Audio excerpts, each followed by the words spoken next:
This is Rocky Snyder. At the tone, leave your name and message and I'll get back to you. You're my kind of guy. Can I give you a little friendly advice? Have you ever tried putting with a wedgie? A wedgie?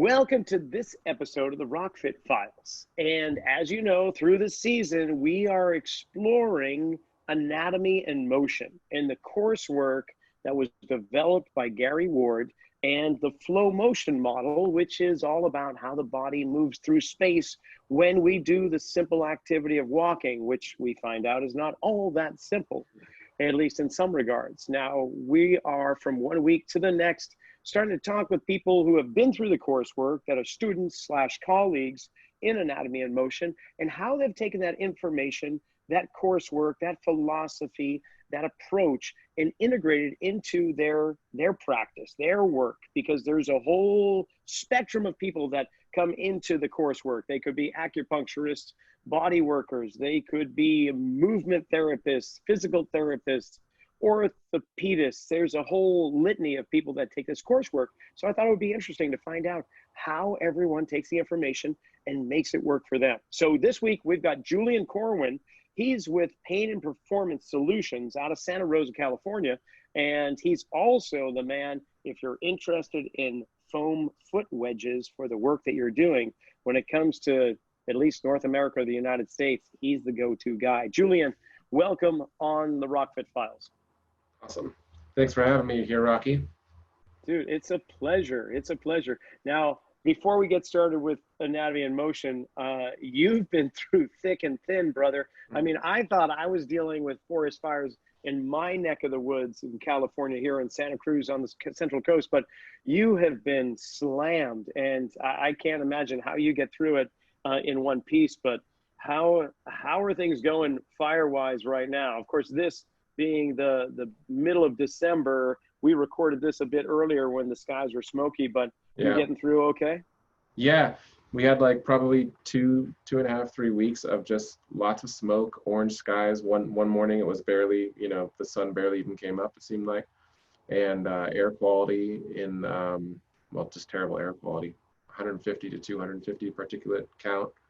And it's been 4 years in a row here that we've had either fires locally or lots and lots of smoke. So it's been pretty rough, but today and yesterday it's been great. So things are looking up. Yeah. All right. So you're in your treatment space. I guess let's start off with the services you offer. I understand you obviously anatomy and motion, so you do the work with that, but you also do neurokinetic therapy, otherwise known as NKT, and PDTR. There's a whole bunch of letters after your name. Selective functional movement assessments, or SFMA. Yeah. You kind of work with all of those approaches. Yeah, exactly. I'm starting to use less of the sort of 3-letter acronyms, and I try and think of them more about like, we've got stuff to deal with the brain. Got stuff to deal with the body and the joints and the more physical pieces and how they move, and then kind of deeper stuff neurologically, and the assessments. Though SFMA is a great quick assessment tool, but I tend to lean heavily more towards the check-in style of anatomy and motion, and the reason I do that is how repeatable they are. Like, SFMA, they're great for like, let's say I have 5 minutes and I want to help someone with their neck. Like, okay, we'll do the top tier approach of checking rotation and flexion of the neck. But the anatomy and motion one is, you can explain it to someone, even you can just explain the 3 dimensions to them and then show them the movements, and then they now have that as their own tool. Whereas you can't really explain, hey, chin down the chest, the SFMA protocol, and tell them how many degrees it needs to be, because they can't look at that themselves. But anyone can stand in front of a mirror and look at it, or or see how it feels in their own body. And that's kind of why I'm drawn. I like always to give the clients something to roll with, something to build off of, because we inhabit these bodies, but we don't really have an instruction manual, right? And I look at AIM as like an integral part of that instruction manual.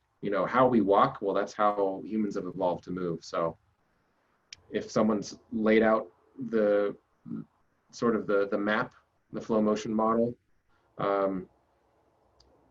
just take that and build off of that, learn that, and then you have this tool to help your own body. And so that's why I lean more towards using that in the physical assessment side of things. Yeah, I find that it's an easier buy-in for the people that come see me too, and you can explain it much more readily than what does this movement in terms of other approaches have to do with what we're doing right now. Whereas the anatomy and motion, well, when you tilt your rib cage back, that's a moment in time that you own during your gait cycle. And if you're struggle to do that, then you're going to have to do something else. So why not get you to experience truly how you can move in that way, and then see how your body feels after that, and see if we can integrate a different kind of action or change. So how is it that everyone's got their story about how you were led into the rooms of anatomy and motion and the coursework? Well, what's your story? How did you get here? So my career background is kind of unusual in that I studied electrical engineering at Cal Poly, and I graduated in 2007.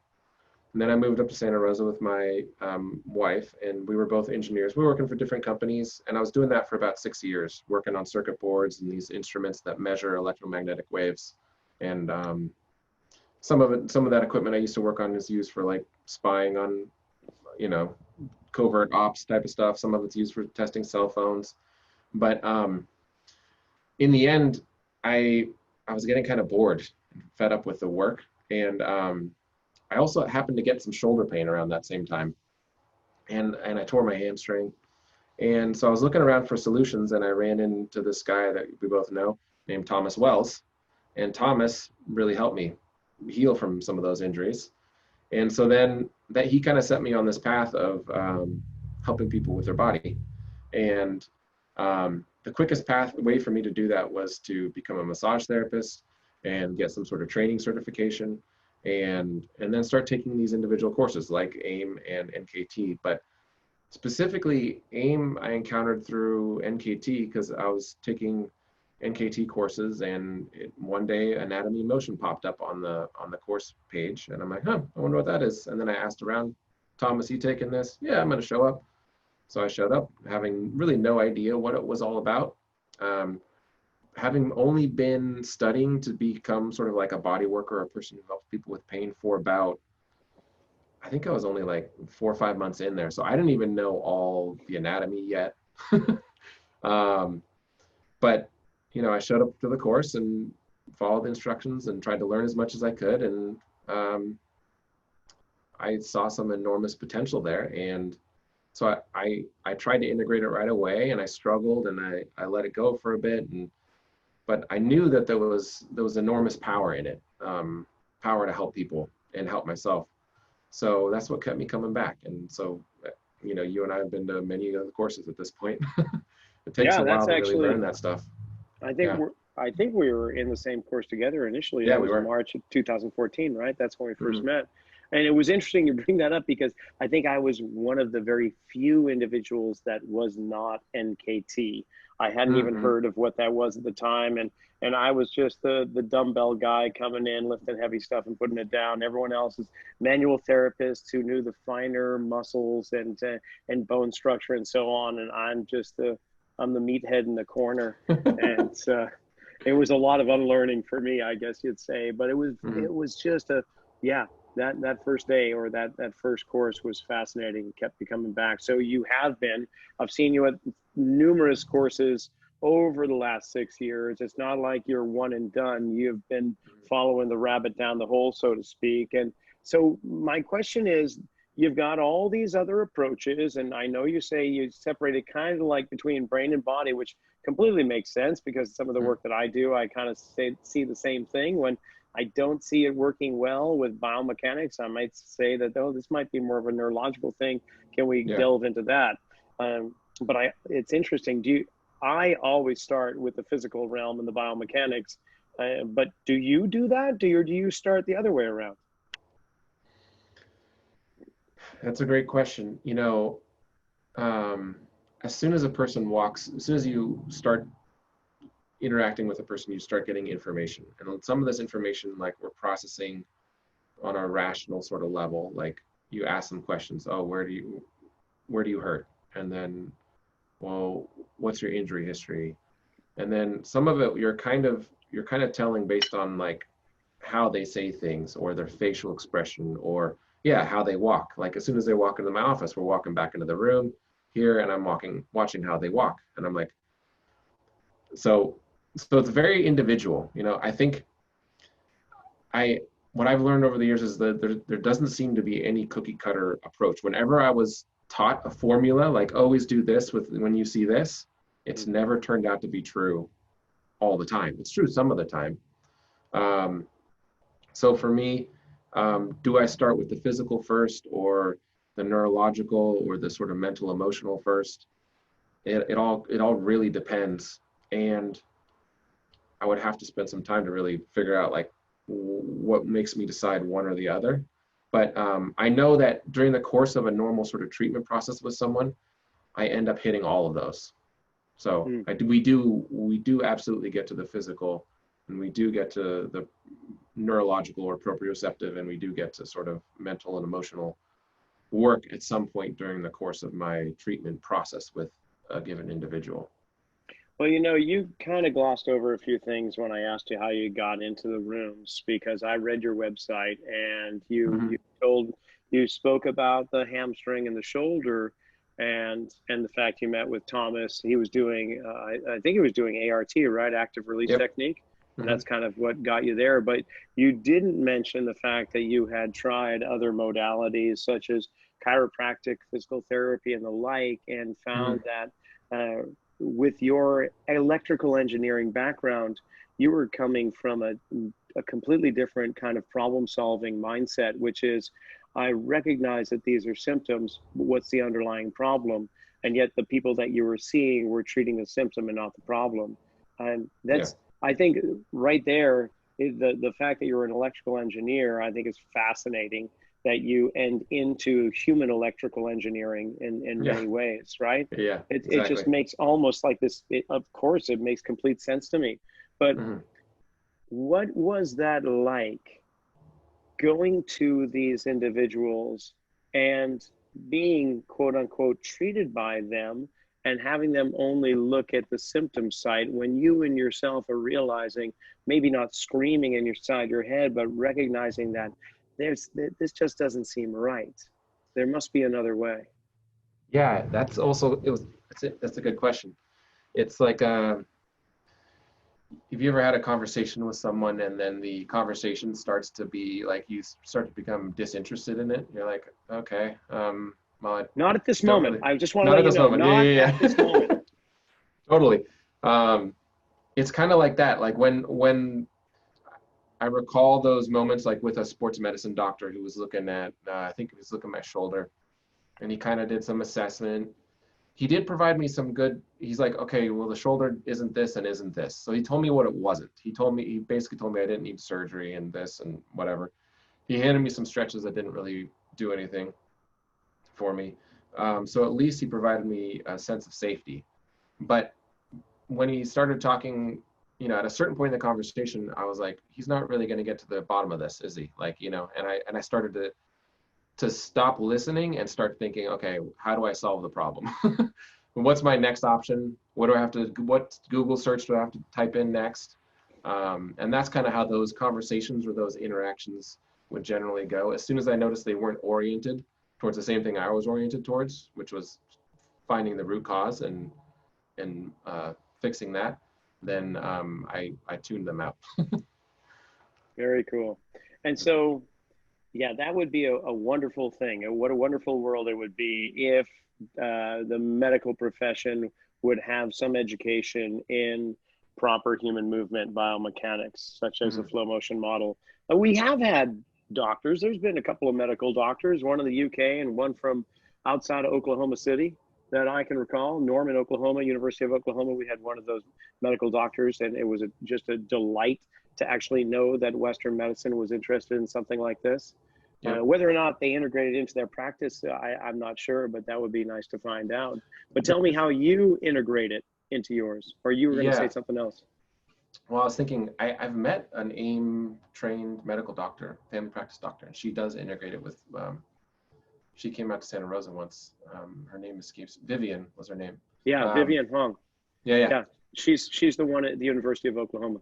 Okay, so we're talking, I thought we were talking about the same person. But Yeah. So how do I integrate it into my practice? It definitely informs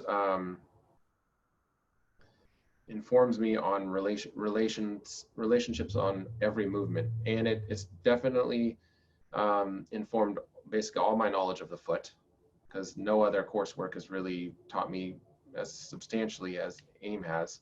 So people ask me, some of my colleagues have made fun of me, in fact, like, why is your focus so much on the foot? I'm like, well, that's because no one else has any focus on the foot whatsoever. Or if the strategies they're using on the foot, they're lacking. And so it's not so much, I think, that it's a hyper focus on the foot. It's just that everyone's got foot related problems. So definitely if there's a foot problem, I'm, AIM is like top of the docket. And how do I integrate it in? Well, like I was telling you before, it kind of depends on the individual, the person, the feel I get for what's going on with the person. Reflexively, if we think about, reflexes for one, but if we think about our instincts of fight, or, the common ones are fight or flight, right? And the world today, most people are pretty stressed out. So, socioculturally or just in their day-to-day lives. And so the fight or flight isn't quite enough to describe the states people are in.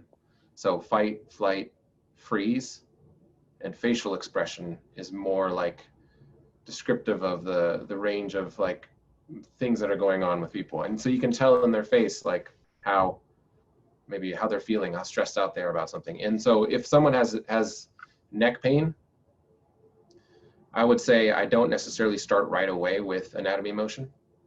I think that's generally true. I'd have to think about that longer to be sure. And again, these are generalities. They're not like, Sure. There's no cut and dry, hard, fast rule. I do this when this, So if someone comes in with neck pain, I'm looking first primarily at like stress first, and then tight musculature in the area, and then integrating that into the movement. So that all my movement-based work is based around AIM. And you are primarily therapeutic. I mean, your whole business model is one to help people with, you say pain and performance specialists. How much of the people that see you are in the pain category versus the performance? If we could delineate, I understand that there's some people that are in both, right? They're trying to perform, but the pain's in their way. But, the chronic or acute pain sufferers versus the athletes looking to improve their performance. What does that kind of break down for you? I'd say it is a mixture more heavily bent towards the pain side of things. It's like you hinted at there, it's a continuum, right? So like if we had people who were, let's say athletically not performing well because they aren't even engaged in athleticism and in lots of pain, getting rid of their pain immediately does improve their performance some. But then at that point, it's like, okay, well now, they usually come in with pain and with a goal. Hey, I have pain when I walk. I really like to hike. Can you get rid of the pain so I can hike? So, we get rid of the pain and they can start to hike again and gain performance. And then it's like, hey, I really love that I can hike now, but I'd also like to run now. Maybe now I don't pick up the pace. And so I tried running, but now this starts to hurt. Okay, well, let's start addressing that. So it's like we start at pain maybe for most people, but then we're moving them along so that they can do all the things that they want to do. which is, I view that as the performance side of things. But in terms of high level athletes who I work with, I don't work with as much, I would say. Although I really do enjoy working with them. For whatever Do you reason, find that they have a better understanding, or yeah, they're they always easier to respond cue? better. They do, don't Always, they? yeah. Yeah.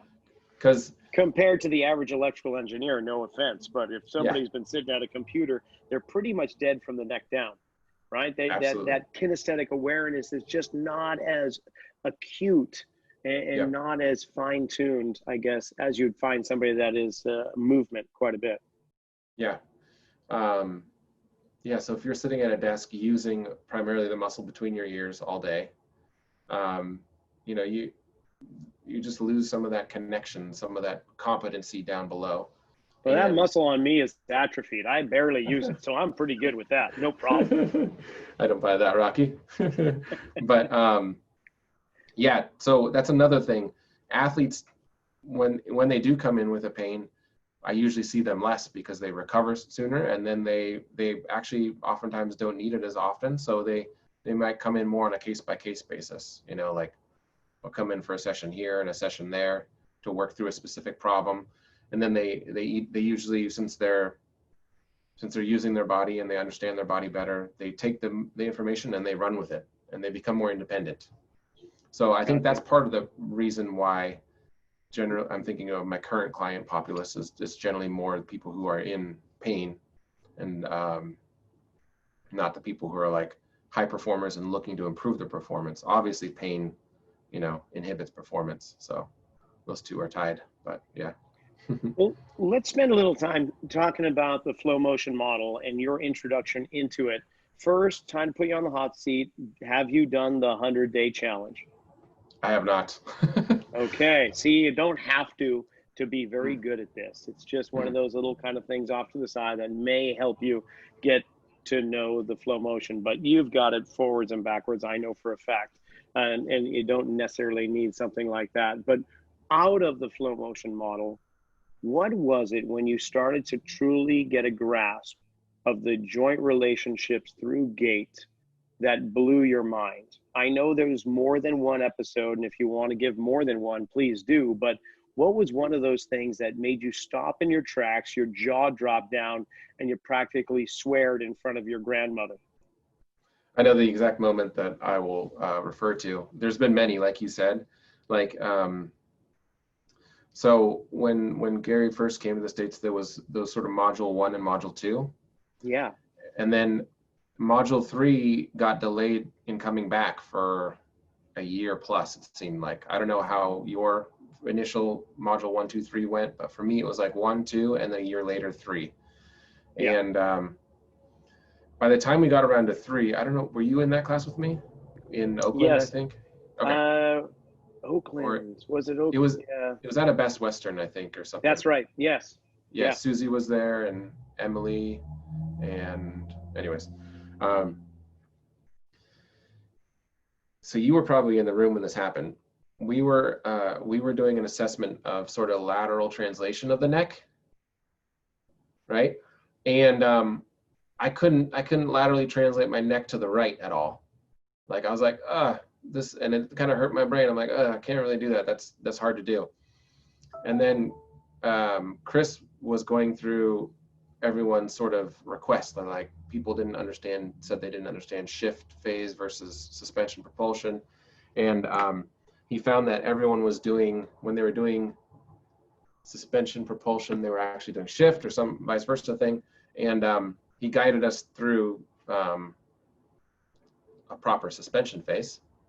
And when I did that, like I felt like my hips kind of shift a little bit. There was some release of some tension back in my lower back by my sacrum. And then we reassessed the neck translation and I could move my head. And Gary started laughing. And I'm like, whoa. And that was definitely probably one of the most powerful moments. There's many others, but yeah. Yeah, something else that you weren't expecting and just completely blew you away. Like, how is this motion allowing my head to translate my skull, or however you'd like to say it? And then, but And of course, in the moment, you're going, okay, this is magic. And then Gary says that's bullshit, right? There's no such thing as magic. It's science. And then as we start to unravel it, the flow motion model, and get an understanding of how the pelvis and the skull are related in gait and how they mirror one another in all three planes of motion through the entire gait cycle, then you start going, okay, if I was blocked in the pelvis, could that also create blocking in the skull? Or, right, just the opposite, could it ask the skull to move even to a greater degree because I'm blocked down below, right? Yep. Finding that central place where they both are married together is phenomenal. That's really cool. So I also have a question about the phases. Not that we have to have a favorite necessarily, but it seems to me that everyone gravitates toward one place where they find that they really enjoy exploring.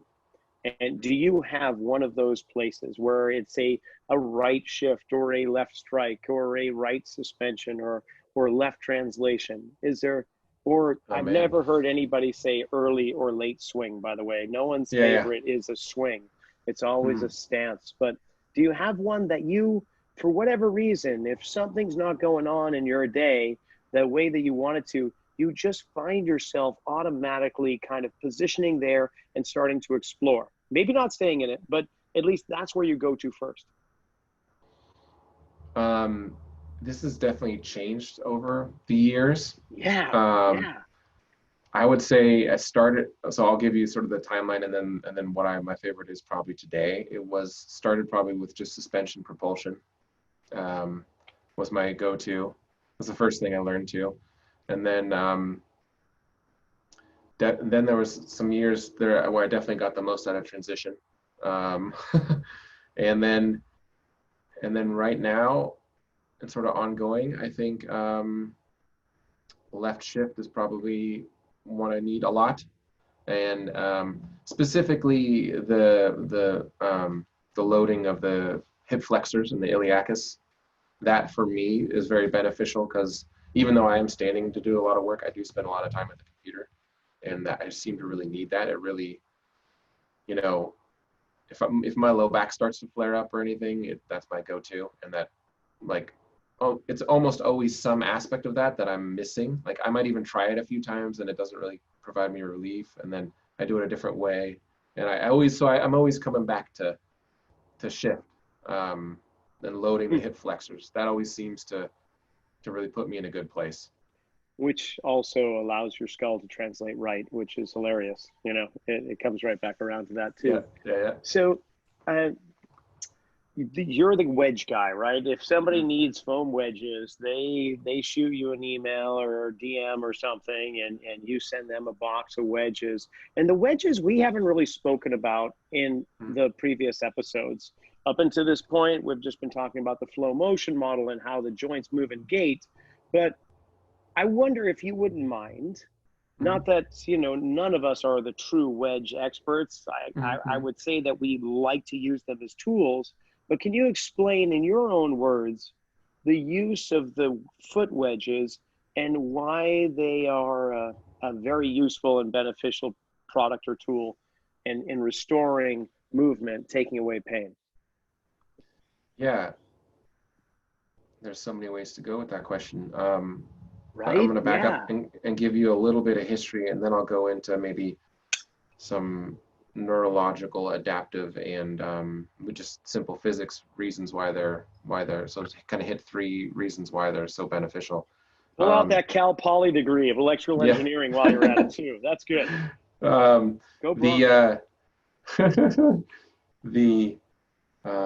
the history that I want to talk about why the neurological bits coming out too is around the time I was taking anatomy of motion, I was taking this PDTR course, and in it Dr. Palomar describes neurogate, where these Golgi tendon organs and the ligaments and joints of the foot, there's a related receptor to every spindle cell or every muscle in the body. So right away, if we're making a change to the foot, we're making a change somewhere in the body, just from a hardwired neurological perspective, right? So I've never heard that. I've actually never heard that, because I know there's You ask somebody how many nerve endings are in the base of the foot, and I've heard 3,000, 7,000. There's a whole bunch. We'll just say that. And you're Yeah. saying that there is a relationship to it. Doesn't surprise me, by the way, but I've actually never heard it expressed that way. So, okay, you blew my mind. That's cool.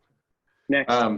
So like if there's a Golgi tendon organ in the subtalar joint, there's going to be some relationship upstream.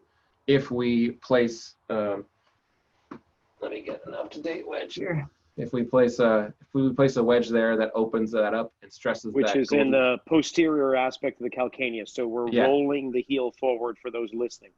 Yeah, we're plantar flexing the calcaneus. If we open up some of, maybe it's the ligament between the cuboid and the calcaneus, or something underneath the subtalar or underneath the talus, and that has a relationship to how a muscle functions up above, then right away we're working with potentially some seemingly unrelated to the layman area of the body, right? We're wedging the foot, but we're having an effect on maybe the low back or the neck or anywhere, right?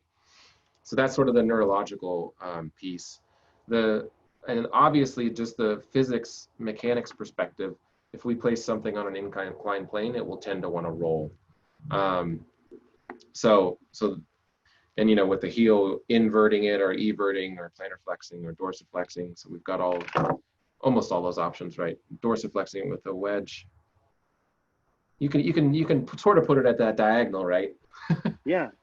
So we can get a little bit more rotation. So we can, depending on which way the wedge is facing, we can speed up a bone motion or joint action, or we can slow it down. So we're talking timing patterns as well, and just giving the foot a different contour from what it's accustomed to, right? Yeah, exactly. And then, sometimes I'll put a wedge, like I've done this before at a course with other AIM onlookers. I put a wedge in a place that doesn't seem to make like immediate sense for the biomechanics. And it's like, well, why are you doing that? And my best answer is sometimes we put it there to like, to make the person stronger in something that they seem to be lacking. Right? Can you give an example of that? Oh, shoot. Yeah, you knew I was going to ask you that. Like you shoved that story in, but like that time that you just put it in place. Now, maybe instinctively you did it, but when you say stronger, what is it that you're really saying? Well, stronger can mean a lot of things, right? Strong in the sense of a muscle. It's like, well, we think about like how hard can the CNS fire that muscle, and what's the muscle cross-sectional area. That's like traditional CSCS type of style of thinking of strength, right? Can you express raw strength? Now, it's not really what I'm talking about as much in the AIM sense, but like maybe a good example is placing a wedge on the first metatarsal phalangeal joint and letting their toe, just so you take their toes out of it, let's say, or you put it on the base of the fifth and the base of the first. Their toes are kind of hanging out. They can't use their flexors as much. So in a way, now you could do that with the intention of, let's say, mobilizing some joints in the midfoot. You could also do that with the intention of, I think this person has been in really supportive shoes their whole life, and they need to have an experience of like trying to work their foot without their toe flexors playing such a huge role, So does that kind of make sense? Yeah, completely. Okay. Yeah, I'm glad you kind of separated the traditional definition of strength with what we're really talking about, which is integrative force transference, being able to be dynamically stable and active when appropriate and relaxed when appropriate. And so that is true strength compared to just hypertrophy of a muscle, or can I ignite the CNS to really turn something on? We're not really talking about that. We're actually talking about better biomechanics. And in so doing, we reduce that fight or flight response. We get more to a kind of a zone place where we're not too parasympathetic or heightened in sympathetic threat response. And we're where we want to be, kind of that Goldilocks spot. And that's the beautiful thing about those wedges, is that it can give the body an experience that's different. And the other thing I typically tell people is, how many body parts hit the ground on a regular basis? For most people, it's just the feet. And Yep. to encase them in these earmuffs, and no matter what style they are, you're still taking away a lot of the movement and sensation. Even though we may be trying to provide support, we're still taking away that experience. So to give it a different experience, wow, it's amazing what can happen. So somebody comes in to see you. I looked through your room behind you there. I see a treatment table with a foot pedal so you can not throw your back out while you're treating people over and over. But I don't see, and forgive me, maybe there's another room there. I don't see a lot of room for actual movement. So how does that work? Somebody comes in, you just spin, and there you go. You've got the room next door. Okay, so you've got a couple of suites there that you work with. You bring people. I have a big, maybe, well, the whole facility is about 1,200 square feet, but I've got a big room that I have people walk up and down through, and watching their gait pattern, and from there figuring out what to do next, type of thing. So yeah. All right. Well, we've been taught so many different assessments within the confines of anatomy and motion, such as the poor man's foot scan or the electronic force plate. Do you use either of those, just out of curiosity? Yeah, I use the force plate. I have an AM cube force plate here. And that's been hugely integral for me discovering all sorts of relationships in the body. Tell me more, because I'm finding the same thing, but tell me those relationships. I'd love to hear what you're finding. Yeah, so I always use the the feet I've scanned the most are my own. That's probably, you have a force plate too, I think, if I remember correctly. Yeah. And so, I think I've probably spent a few hundred hours just scanning my own feet, then implementing some sort of, trying to fix myself, so to speak, or trying to optimize things in myself.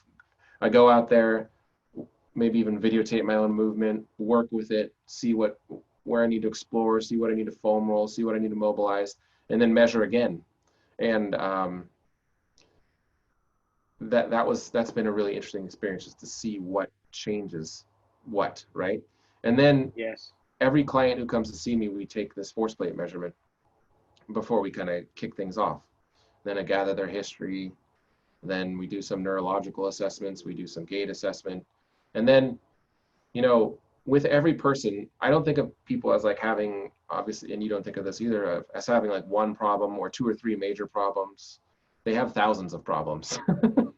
Because, if we think of all the receptors on the feet and then receptors on the face and hands and everywhere, everyone's got thousands of quote unquote dysfunctions or problems or imbalances or whatever, whatever the right term is that you want to use to describe these little imbalances.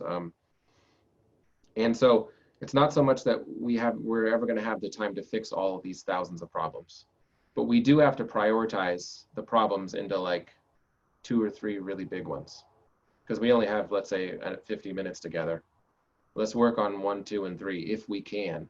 So spend a good deal of time prioritizing, okay, what's issue number 1? What do we think it is? And we got to aim towards that one first. So one of the most fascinating things I discovered with the plate was, I was working with this person and they kept having the same issue. And I kept kind of noticing in their side conversation that they were having this sort of argument with someone, let's say. And I'd been taught in PDTR class an emotional technique where you use the eyes, you use some organ, visceral, referred pain receptors, and you can do this little treatment that actually I experienced on myself and was quite profound. And so I kind of coached the guy through it a little bit, and I had already taken a force plate scan to start the session.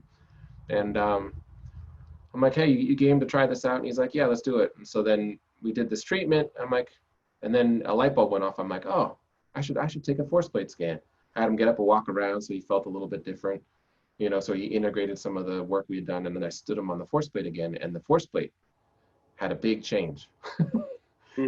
After doing just something in the brain, which, makes sense to now, of course, but at the time, I hadn't really thought, to look for that connection. And so now, almost any new client, they're seeing the before and after. The like logical, rational, here's the weight in this part of my foot, and then we do something kind of weird that seems like magic and nonsense to them maybe, Or we do an AIM thing that seems more sensical to them, and then they can see the change, and that makes it real and makes it seem less, less magical, more like, oh, there's something actually is going on. And that sense of awe or wonder that they get about learning about the mystery that is, well, their body and their mind is, that's really what keeps me doing this work. It's really fun. It is. It's funny you brought up the fact that, people don't have one or two problems, they've got thousands.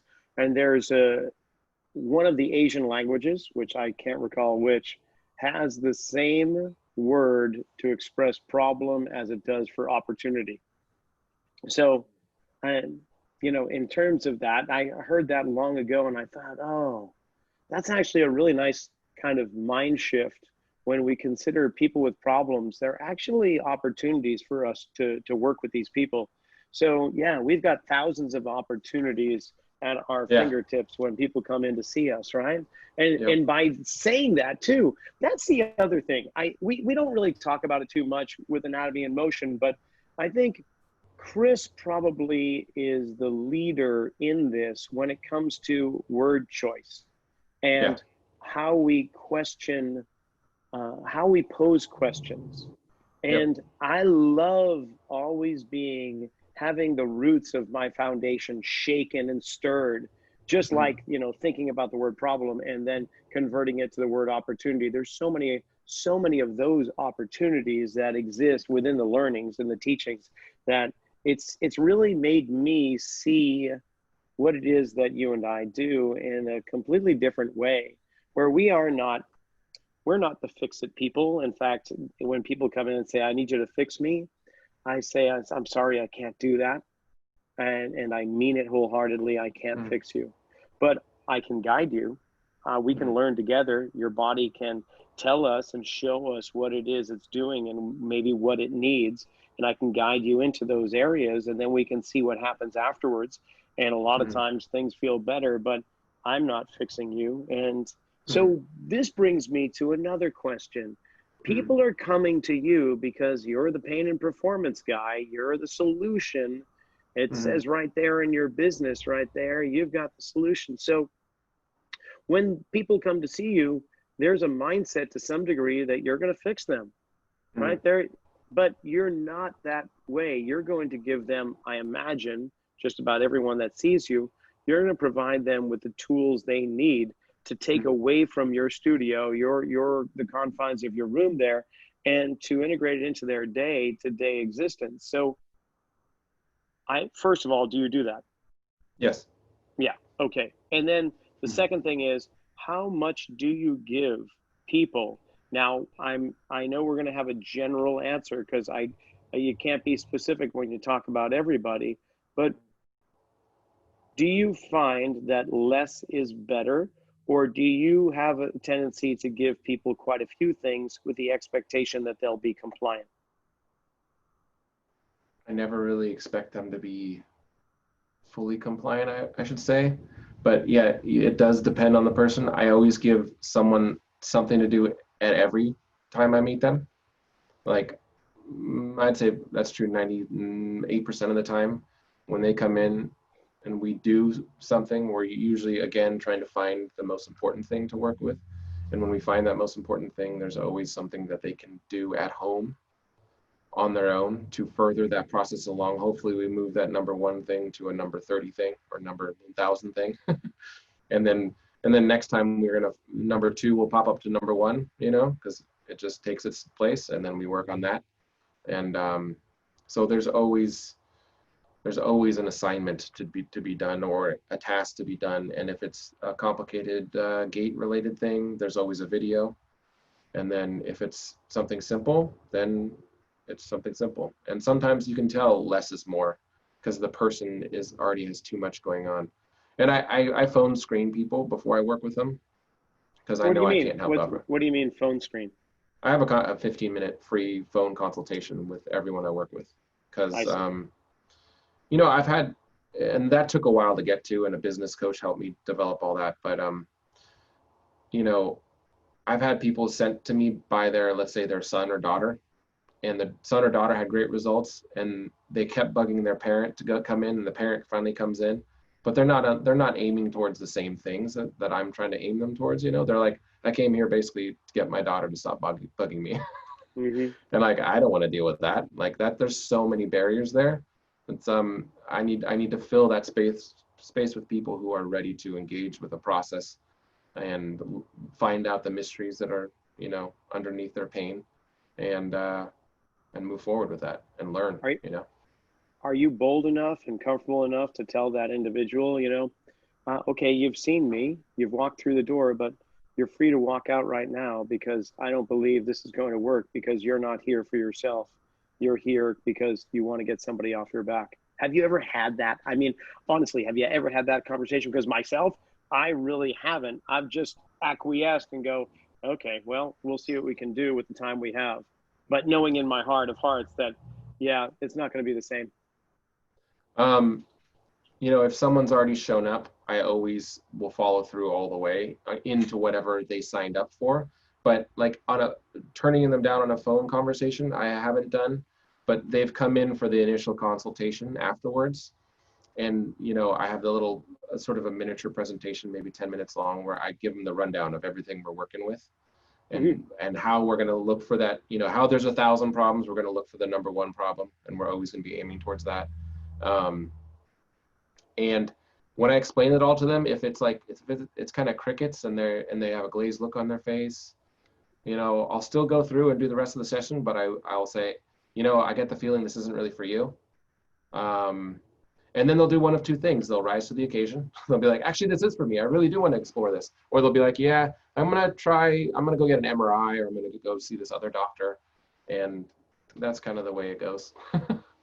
And it's taken a while to accept that, to be like, well, there's some people I can't help, and that's actually good, because it makes space for someone I can. Yeah. It takes some of the burden off your shoulders too at the same time. Yeah.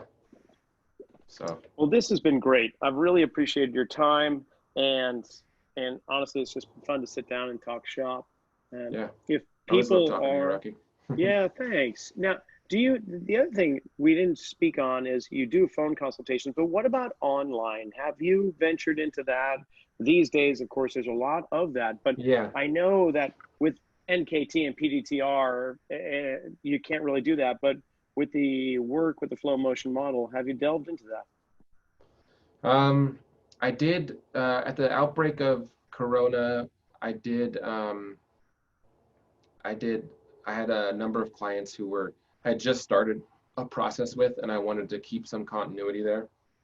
And so I did remote sessions where I guided them through, it was all aim-based stuff. And it didn't really, I didn't really enjoy it that much, if I'm being honest. So I prefer to work in person. Interesting. And yeah. Just curious, what was it? Can you put your finger on it? I think it's the like, I don't want to go to a fist fight with my hands behind my back type of thing. And I get so much information from my hands, and like just touching the person and having a good conversation expression, seeing them in 3 dimensions. Like, I've even noticed with the mask, like wearing a mask, I'm already getting less information because I don't see their facial expression fully.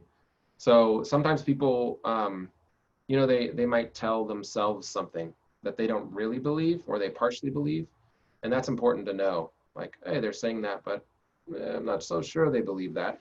So I can't tell that as easily when they have a face mask on. And I don't know, something about that, the in-person, it's, if I had to do it all online, I would probably go back and work on rocket ships or be an engineer again or something. There are far more talented people who can do it all online, like probably you and Margie and other people. So. Well, there's plenty of people in pain and need better performance in Santa Rosa area, that's for sure. So I think you're all set with that. If people want more information about yourself in your region, of course, in the Santa Rosa, Napa Valley kind of area, what should they do? Where do they go? They can go to my website and read some stuff on there, santarosapainandperformance.com. You can always give me a phone call and leave me a message, and I'll call you back, and we can set up a phone consultation. That phone number is 707-636-4404. And those are usually the best ways to start a conversation with me and see if we're a good fit for each other. But yeah, and we'll be sure to put all your information down below in the descriptions of the podcast as well as on the YouTube channel. But Julian Corwin, my man, my friend, thank you so much for hanging out with me for this episode. I wish you well and plenty of rain. I hope we have a very wet winter and clear skies to come. Please, yes. If you'd like to find out more information about the flow motion model, anatomy and motion courses, or Gary Ward himself, pick up a copy of his book, What the Foot, at findingcenter.co.uk. And while you're at it, pick up a copy of my book, Return to Center, where I take the flow motion model and apply it to strength training and conditioning. You can get a copy of that at rockysnyder.com. Thanks for listening.